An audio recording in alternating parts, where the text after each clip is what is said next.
Welcome to the Baseball Together podcast, baseball family. For those of you new to the show, we are here to raise money for the nonprofit organization called UP, whose mission is to give disadvantaged young ball players the equipment they need to play the game we all love. We also want to unite communities by improving or rebuilding baseball facilities in areas suffering economic or environmental hardship. At this time, you can support by purchasing t-shirts and other baseball-related apparel and accessories from 9plusus.com.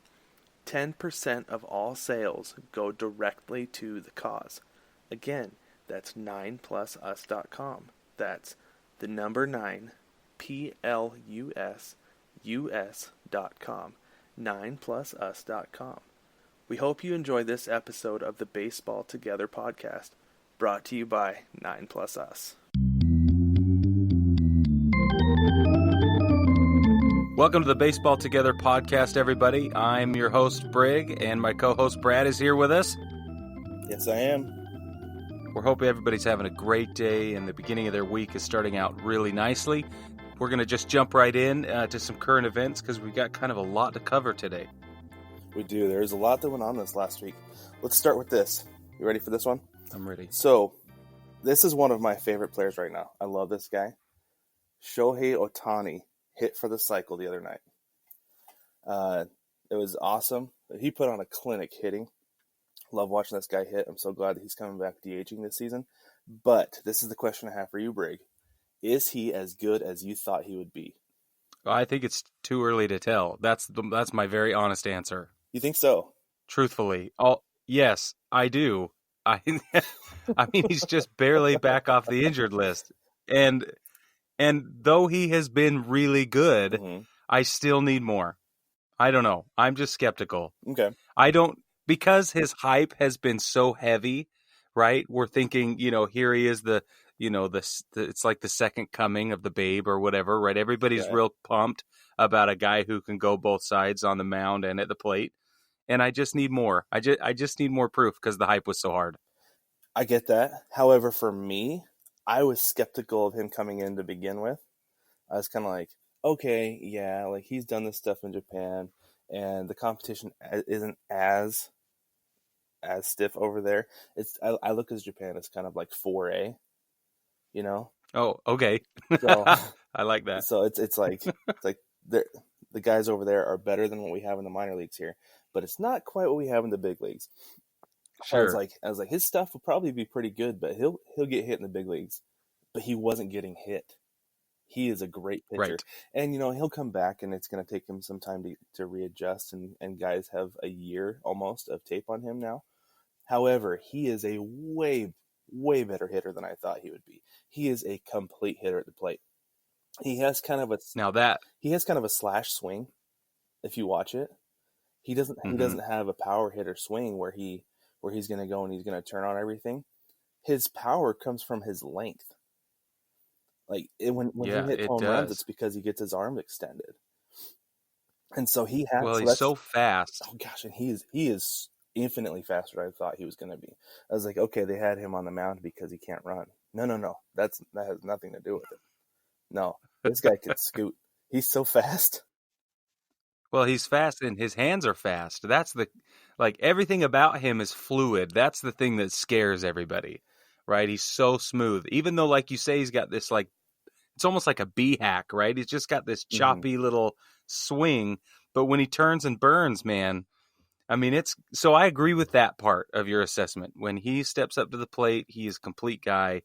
He's a 100% contributor, but I want to see more from the mound in order to give him the praise that everybody said he should deserve. And honestly, at this point, he's such a good hitter. He could never pitch another inning for me, and they could just stick him out in the outfield, and I'd be happy with him. True.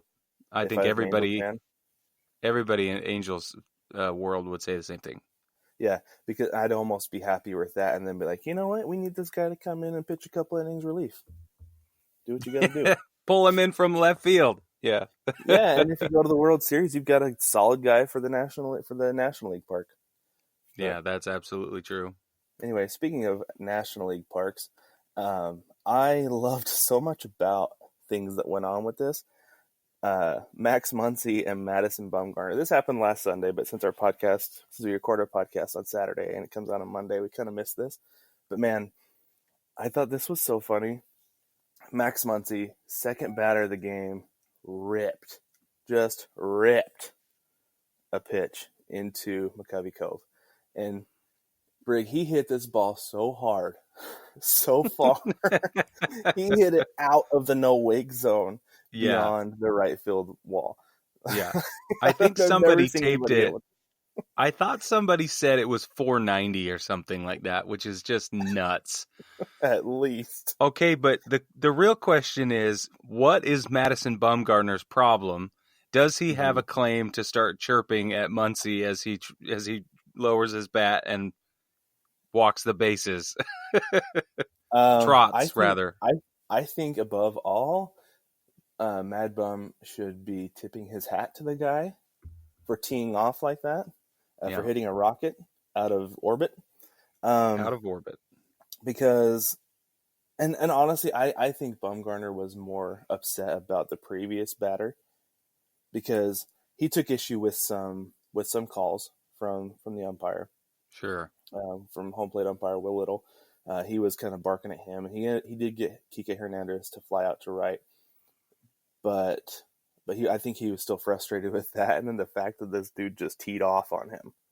Yeah. And just, I mean, like Crash Davis says, anything that travels that far ought to have a stewardess on it. Yeah, that's right. Yeah. So I couldn't believe that he was getting so upset. I mean, Bumgarner gets upset, right? He's an emotional player, more emotional than most pitchers in the entire league, I feel like. And when he gets taken advantage of like that, I mean, maybe I can't say the analogy I want to say. It's a little bit crude, but I'll insert bleep where I need to. Basically what happened is Muncy took him into a back alley and made it happen, right? So you're going to have to cut. You're going to have to cut all that out. You have to cut all that out. But he took him out to the woodshed. Yeah, he sure did. He didn't even let him pick his own switch, man. He just went at him with a 2x4. But it's really so I'm not surprised that Mad Bum got so upset, but Muncy's actions were totally, above board, right? It's honorable. He didn't bat flip. He could have. He didn't take a peek at it. Really, he could have. He didn't break any of the rules, the unwritten rules that are being challenged right now. And Mad Bum went after him like he broke every one of them. Yeah, and he did take a look. He did watch it, which he very well should have. Yes, but it was so minimal.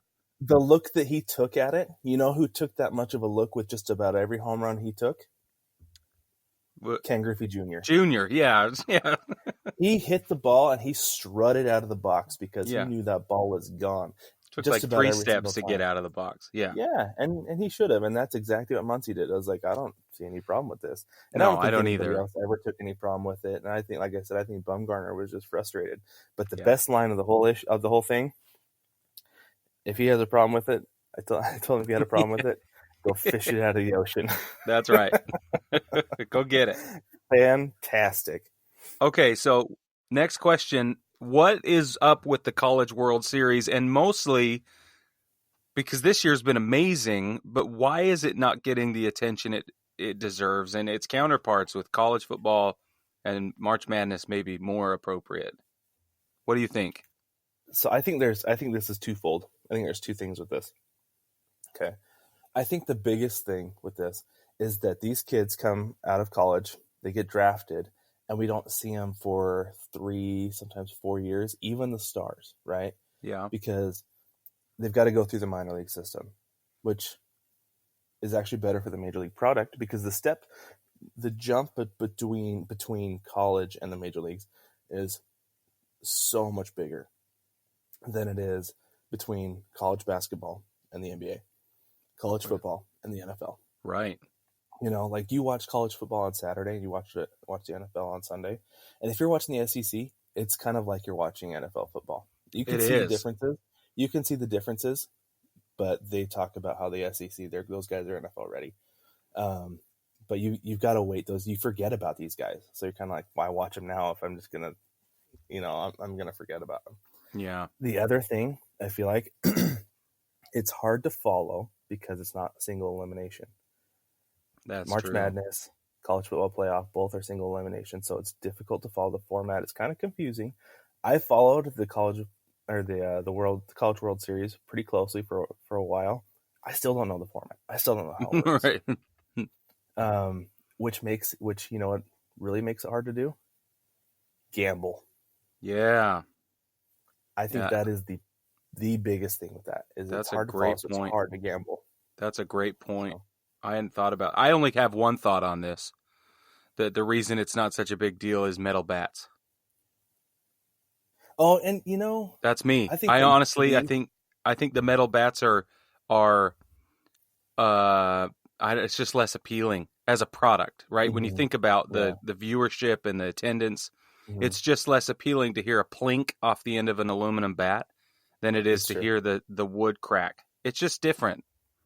Yeah, it is. And they used to have those loaded metal bats that we all used to use, and you have a high schooler who was hitting Stanton-esque home runs. Right. But now they've made those metal bats safer. They don't have the pop that they used to.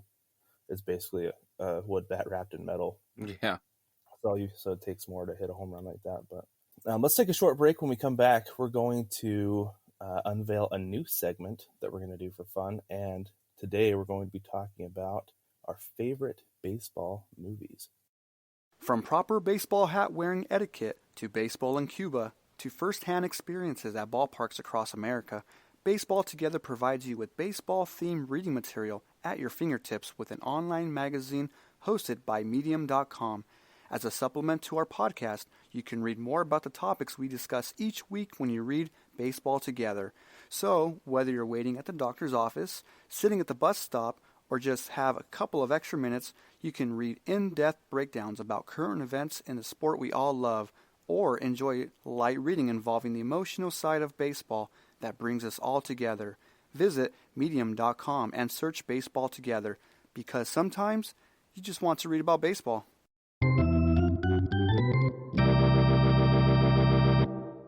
We are back. Thanks for joining us again on the Baseball Together podcast. Like we said before going into the break, we have a new segment that we want to introduce to you called The Rundown. Don't get caught in The Rundown. Okay, so the idea of The Rundown is this is going to be rapid fire, coming at you questions. I don't know how many we're going to ask because we don't know how long a rundown lasts. But however long one of us can stay between the bases without getting tagged. Yeah, exactly. I guess. Yeah. I don't know. So I'm just going to throw these questions at Brig today. And we're going to see how well he can do before he stumbles on his words or something. I don't know. I might just go through all of them because I'm kind of fancy in the way that I've put these together. So I think we'll just go through all of them and see how you do. Sounds great. All right, you ready for this? Yep. All right, here we go. Who is your favorite baseball player of all time? Derek Jeter. What is the worst team name you have ever heard? Baseball. The Gwinnett Stripers. Sorry. What is your favorite sport besides baseball? Football. What is your favorite team hat? The Yankees hat.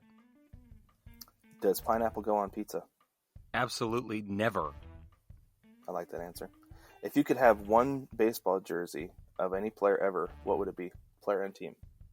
Oh, that is rough. Can't hesitate in the rundown. It's got to be Derek Jeter in the '96 World Series year. What's your favorite scene from Monty Python and the Holy Grail? They throw the cow over the freaking thing, the French guys. That scene. Your mother was a something and your father smelled of elderberries or whatever he says. That's my favorite scene. There you go. That's it. That's the best. Favorite ballpark food? The hot dog. Chicago style. Favorite thing to do when you're not watching baseball? Read. What's your walk-up song? Blues Deluxe by Joe Bonamassa. Go favorite look it TV up. It'll series? change your life. What's your favorite TV series? Oh, man. I don't watch a lot of TV. How I Met Your Mother? That's a good one. Probably. One thing you would change about baseball? One thing I would change about baseball? Mhm. I'd eliminate the DH. Oh, boy. Or, if I got a second chance, I would do a salary cap. Salary cap. Yeah. Yeah, and those are both podcasts in and of themselves You're right. that we all do. But Yeah. that's all I have for the rundown. That's everything. That was great. Those are great questions. That last one was hard. Man. Yeah. I could rant now. I feel all worked up. And in other news. Yeah, you're right. Now Brig's all worked up. Well, let's see if we can get you calm Okay. back down. We're going to talk about our favorite baseball movies today. Yes. So I have my list of 5. Do you have your list of 5, Brig? Mm-hmm. All right. So number 5 for me, my 5th favorite baseball movie. Well, first let's do this. I have some rules that I have to that my baseball movies have to abide by. Oh wow. I cannot watch it, cannot like it if it doesn't abide by these rules. Okay. One of them is pace of play. It has to move. If I'm bored or if I'm even checking my phone during a baseball movie to see what time it is, how long it's been going, it's not gonna fly. Not gonna go in the top 5. Another one is accuracy. If it's not accurate, like if there's something that is like glaring and I'm like, no, sorry. Like I love Rookie of the Year, but their like so-called playoff format at the end where they beat the Mets and they go to the they beat the Mets and they go to the World Series. Yeah. That drives me crazy. Okay. The Cubs can't beat the Mets to go to the World Series. Not in 1993. Sorry. They're in the same division.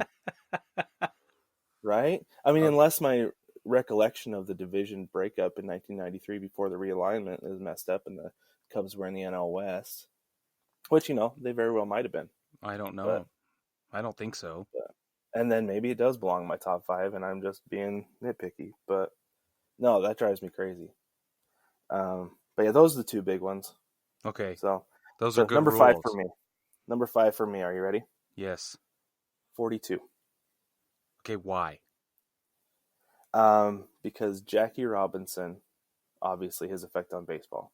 Sure. That movie was so well put together, and I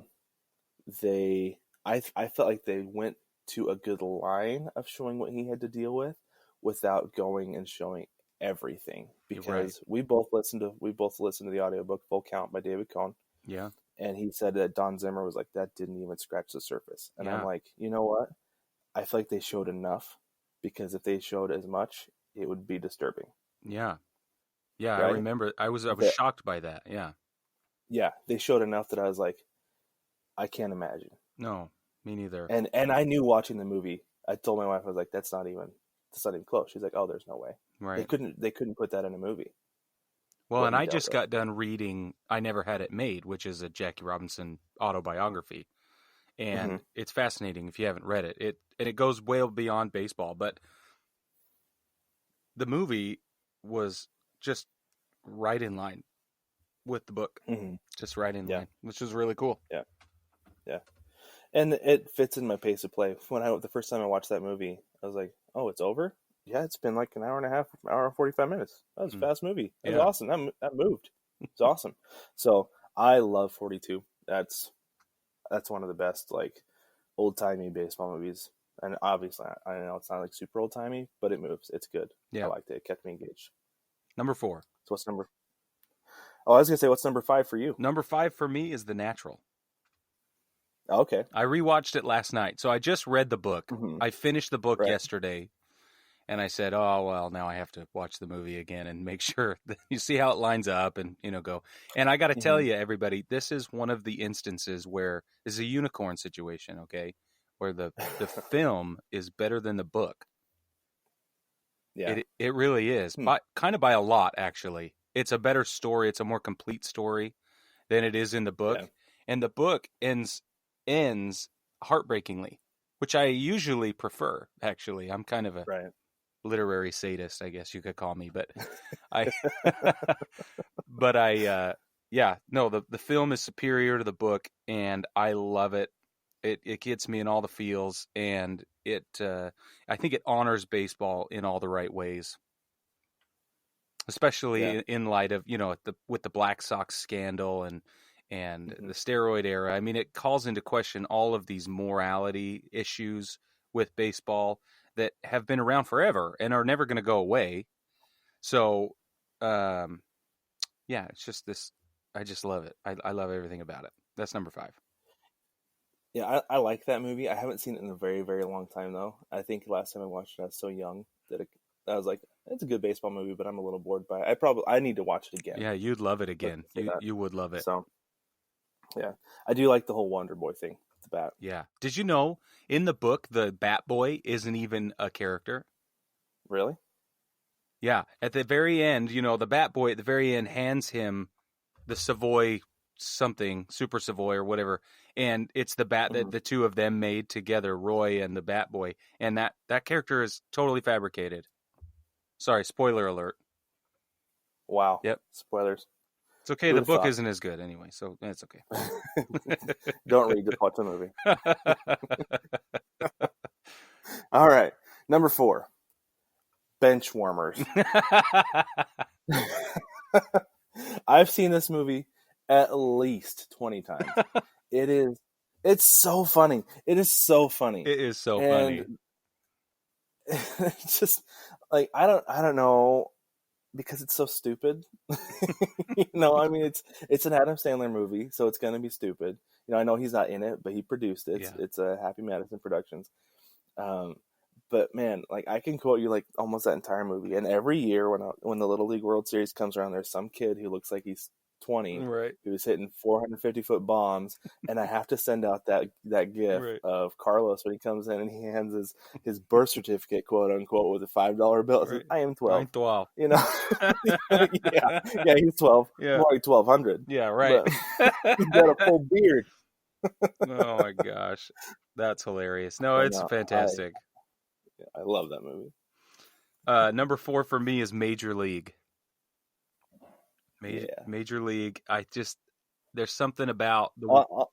I'll go here real quick. That's number 3 for me. So let's just go. Okay. Let's just go through it. Okay. So I just love it. I think everything about it is hilarious. It pays homage to the baseball thing while not taking itself too seriously, which is kind of hard to do with baseball people, right? We take baseball really seriously. So it's funny that we both have comedies in our number 4, and then you have it as your number 3 selection. That's really interesting. Well, I think that's why too, because when I was between the lines, when I was playing baseball, I was 100% all business, which, knowing me, like, you know me pretty well. Yeah. I don't know if that's something you could ever see me doing. Being like, completely in straight. Dugout. Yeah. Oh, yeah. Like, in the dugout, I was goofing around. I loved playing dugout baseball, bounce the ball on the stairs and everything, throwing seeds at everybody, whatever. But as soon as I got out of the dugout, I was business. I didn't laugh. I didn't smile. Yeah. Like, I was cold-blooded, and which is totally different from my regular persona, and that's why I love Major League and love these comedies, because I generally don't take myself too seriously. Yeah, that's true. But I do see the funny things that happen in baseball, and it cracks me up. Yeah, I just love Major League, and it makes me laugh. I think they handle the baseball scenes very well as well. It's realistic, like you say. It fits your quota. And Bob Uecker is perfect in that. Absolutely. Just a bit outside. Yeah, absolutely. Ball 4. Ball 8. I'm going to go have to rewatch that now. Okay, so number 3 for you is Field of Dreams, or is Field of Dreams is my number 3. If yours is Major League, we'll just jump to mine. It's Field of Dreams. Yeah. I seriously, this one hits me in all the feels again. You're starting to see kind of a theme here for me, but I love baseball's emotional side. I love baseball as a metaphor. I love baseball as a conduit to connecting other people, obviously. And Field of Dreams is a great example of all of those things wrapped into a nice, neat little ball that, and every time I watch not Major League, Field of Dreams, every time I watch Field of Dreams, I get all, emotional, and I call my dad and I talk to him. And I don't think, like, if... And sometimes it happens when you watch Major League too. Yeah, that's true. Yeah, you're right. Yeah. But no, I totally get what you're talking about with that, because that is one of those things where everybody loved playing catch with their dad. Mm-hmm. If they had the opportunity, yeah. It's so cliche, that ending of that movie, like that scene on How I Met Your Mother, when he has a catch with his dad, and they're all like, oh, it's like, yep, that's the one. Yep, that's the one. Okay, every time. 2 interesting facts that most people probably don't know about Field of Dreams that I got to drop these. They're interesting. The first is that the big "They will come, Ray, they will most definitely come," that speech almost got cut from the show. In fact, James Earl Jones' wife said, yeah, you can go record it, but it'll never make it to the final cut. It's going to end up on the floor of the editor's room. And she was against it. She thought this is a big, unnecessary monologue that'll never make it. And now, it's this iconic, like, rallying cry for baseball people. Oh, yeah. The other thing that's interesting is that most people don't know James Earl Jones' character is based on J.D. Salinger. That's who it's supposed to be created after. And they came up with the character Terrence Mann as a way to avoid a legal issue. But Ray Kinsella, Costner's name, Ray Kinsella, is a J.D. Salinger character in a short story that he wrote decades prior to the storyline that's taking place. And so in the original book that the film is based on, the character Ray Kinsella approaches the J.D. Salinger writer character, and it's supposed to be this sort of transcendental, weird, between the, like, Twilight Zone moment for the author to see a man representative of his fictional character coming to his door to take him to a baseball game. That's crazy. Does that blow your mind? Oh, kind of like, yeah, it's like a whole, like, Inception Totally. thing. That's what it was written as, and that's interesting. That's cool. I like that. Yeah. Yeah, I watched that movie for the first time in years. It was on TV a few weeks ago, and I watched it.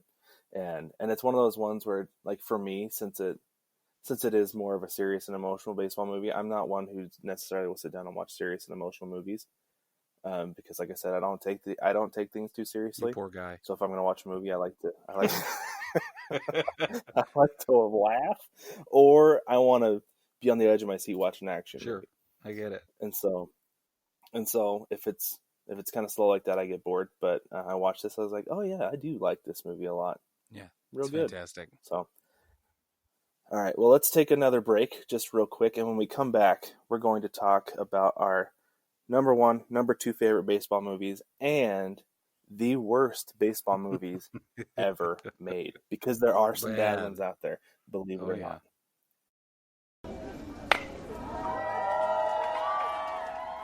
Hey, Mike, Catherine, those are some cool t-shirts you guys have. Thanks, man. Yeah, I got it from 9plusus.com. They have tons of great baseball designs. Yeah, I wear my 9plusus clothing all the time. My favorite gym tank says diamonds are everyone's best friend. And my go-to shirt for barbecue says a hot dog at the ballpark is better than steak at the Ritz. Wow, I love that. Right? Isn't that so cool? Yeah, I also got this snapback from 9plusus. They're really the greatest stuff. Well, I'm going to have to do some shopping after this batter. What was that site again? So yeah, it's 9plusus.com. So the number 9, right? 9 players on the field plus us. So 9, the number 9, PLUSUS.com. Shop 9plusus.com. Apparel for game day and every day.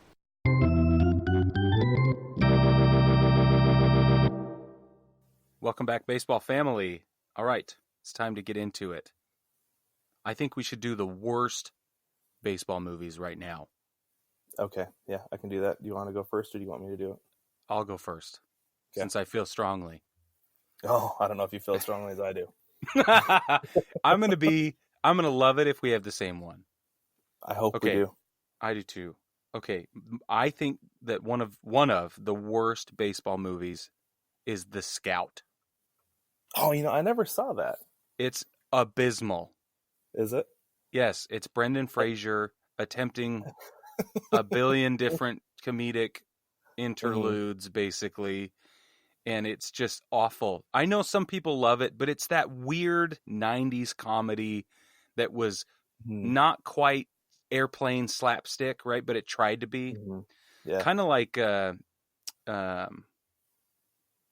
can't remember the name of that with Charlie Sheen. What's that one where he Hot plays Shots. Hot Shots. Yeah. It's like Hot Shots, kind of. It's just It's so like a Hot bad. Shots version of Bull Durham. Yeah. So in the film, Brendan Fraser is the best player of all time in southern Mexico or something like that. Okay. And a scout gets sent down there to pick him up, and he throws the ball really hard. He's a pitcher, and he gets brought in to play for the Yankees, and it's a buddy comedy, but it's a slapstick buddy comedy. I'm like, no, man, it just fails constantly. And, one of the big gripes I've heard about that movie is that Brendan Fraser's mechanics are so bad, it's not believable. So that is one of the list of things you could add. It's so bad. Okay, what do you think? Okay, let me preface this. So my son, because I didn't watch this movie of my own accord, just so everybody knows. My son, a couple years ago, went through a phase where he was watching The Sandlot like twice a day, okay, which I was loving. However, after the second time, one time I was like, all right, let's put something else on. You need to watch something else. So we got on Netflix, and we were cruising through, and he saw a movie that had a baseball hat and a ball glove. And he goes, hey, Dad, let's watch that. I was like, all right, let's check it out. It was Air Bud, 7th Inning Fetch. Oh, no. Stay far, far away. Avoid it like the plague. It is so bad. In this movie, Air Bud, like Buddy, and this is the thing, is like I was like, okay, I watched Air Bud when I was young. Like It was a pretty decent movie, I had like a pretty good little storyline. But like in this movie, so this girl gets cut from the baseball team. Her friend convinces the coach to bring her on the team, and then the dog teaches her how to play baseball. Like she's like, I don't know how to hit. And so he's like feeding the pitching machine, shagging balls for her. She's like, thanks, buddy, for teaching me how to play baseball. And then it comes down to like the championship game at the end of the season. And of course, Buddy's been kidnapped again. And they're like, oh, how are we going to win? Because Buddy's on the team. How are we going to win? We don't have Buddy. He's our best player. If your dog is the best player on your team, you've got bigger issues. I was just like, this movie is so stupid. So just don't try to watch that movie. It's so bad. It's just terrible. Oh, it sounds terrible. Let's get into some good baseball movies, because that movie makes me so mad that it was ever even made. You're right. So. Yeah, that's a cash grab. Big time. Yeah. So anyways, what's your second favorite baseball movie, Brig? Sandlot. Yep, mine too. Yeah, it's got to be. I think we're going to agree on 1 and 2. I'll be honest. I don't think so, but I'm excited to hear you yell at me about my number one choice. I probably will. Yeah. No, Sandlot's amazing. I watched it. I was that age or so. Mm-hmm. I was the age of the principal characters in the film, and it was, it's magical to me. It represents everything a summer should be, and I don't know. I can't speak about it without getting emotional, and that says a lot about how much I love this stupid movie, right? But it's just that good. So I had a crush on Wendy Peppercorn as well. So did everybody else. Didn't? Yeah, who didn't? But it's truly a timeless classic, and I quote it every single day of my life. Literally every single day. Whether it's just, Dad, how long is this? Forever. Or you always hear somebody, you're killing me, Smalls. There's always something from that movie that applies to daily life. And like you said, growing up when that movie came out, we were the age of those kids. So it was just like, oh man, I want a Sandlot to go play baseball. So it was totally relatable. It still holds up today because Totally. obviously it was kind of it was a period piece from whatever, I don't The know, 60s. I don't know, whatever Yeah. year. Yeah, the 60s. I'm so bad at decades. I don't even 50s know. and 60s, late 50s, I think. Yeah. Yeah. And every kid can relate with seeing some baseball and being like, oh, I'll go take it out and go play baseball with it, having no idea of the significance of it. Like my dad had a buddy from growing up who pitched for the Yankees, and he went to, I think it was an Angels game when he was in college, and he gave him the ball he was warming up with, just kind of like, hey, here you go, just tossed it to him. So in our office growing up, there was this ball that said American League Baseball on it, and I remember specifically one time I wanted a ball to go play catch with my friends, and I saw that, I was like, that's probably up high for a reason. I don't know the significance of it. It's probably up high for a reason. It's like 10, like, I don't know. Amazing. I don't think I that one. So, I can totally relate to Scotty Smalls. Yeah, absolutely. So, you're not even good enough to lick the dirt off our cleats. That's probably. Is that your sister in left field? Naked? I think she'd date me. Yeah. You play ball like a girl. See, we could go off for hours. We could. Oh man, we could. We could go forever. So they're making a series. They're making a television series out of it. Did you know that? That's right. I saw that. Yeah, and it's with the original cast, right? It is. Yeah, and so a few years ago, it was probably 5 years ago now, because the 25th anniversary of the movie now. Yeah. When we were living in Utah, my cousin and I went to a Salt Lake Bees game, and they did a reunion game, so we got to see all the guys from the movie. Awesome.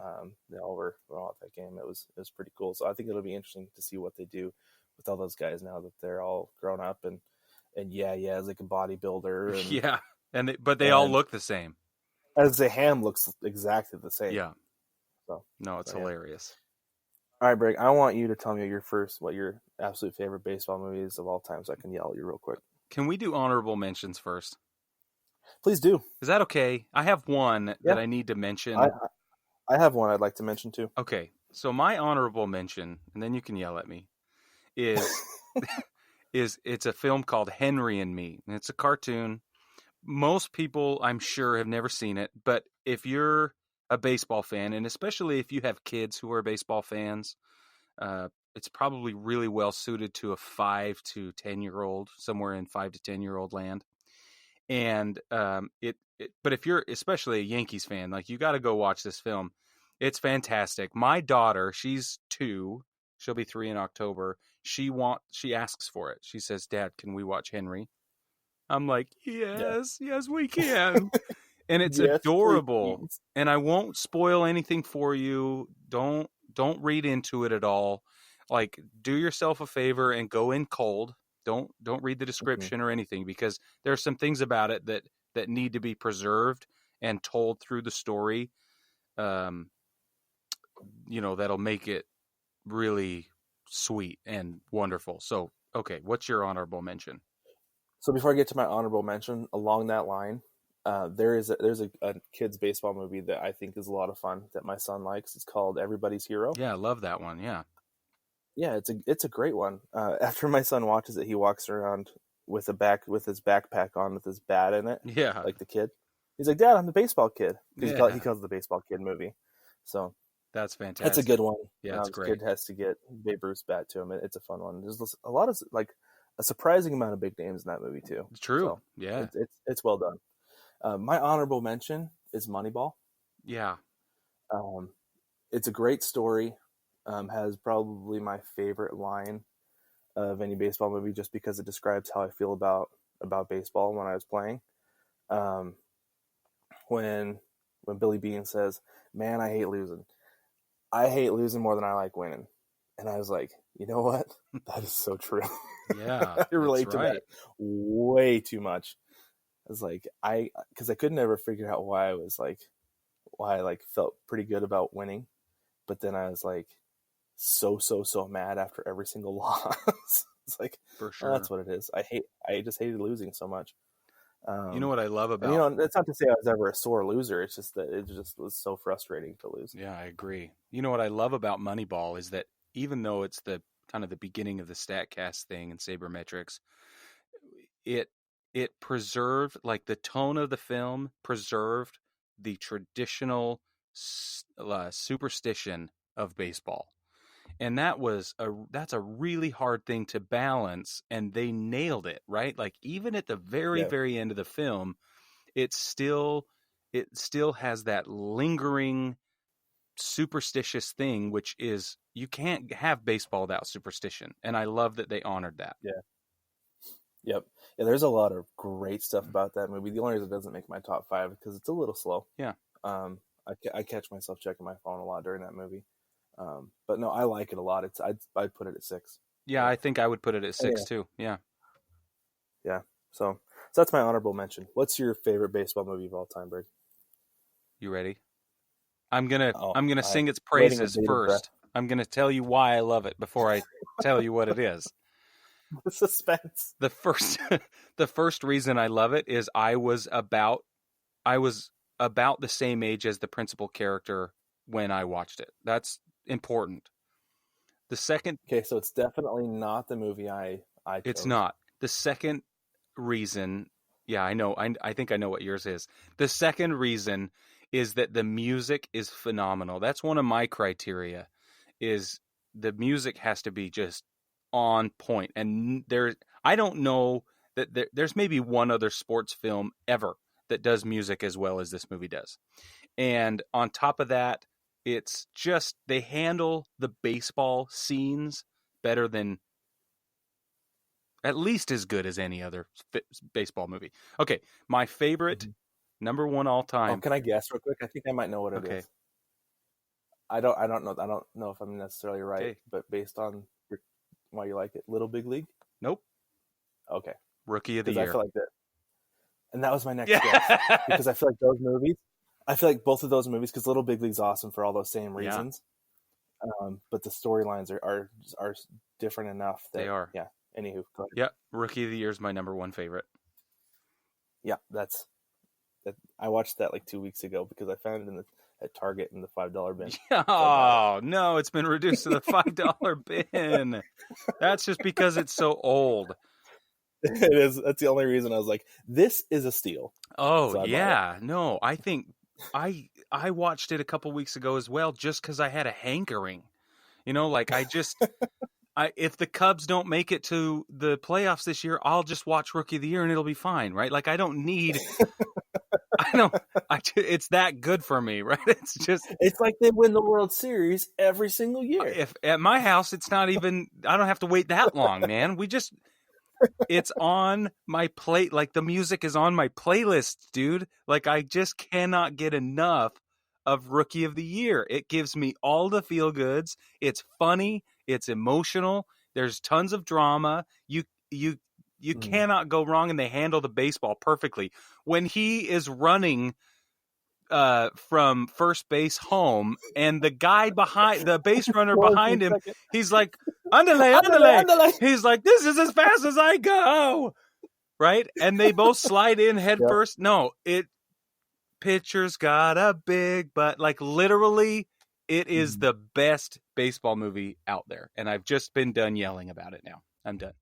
And I'm not going to yell at you for it because it's one of my favorites. I love that one. Like I said, I like Little Big League a little bit better just because I think Ken Griffey Jr. is in it. He's my favorite player ever. But that's a different topic for a different day.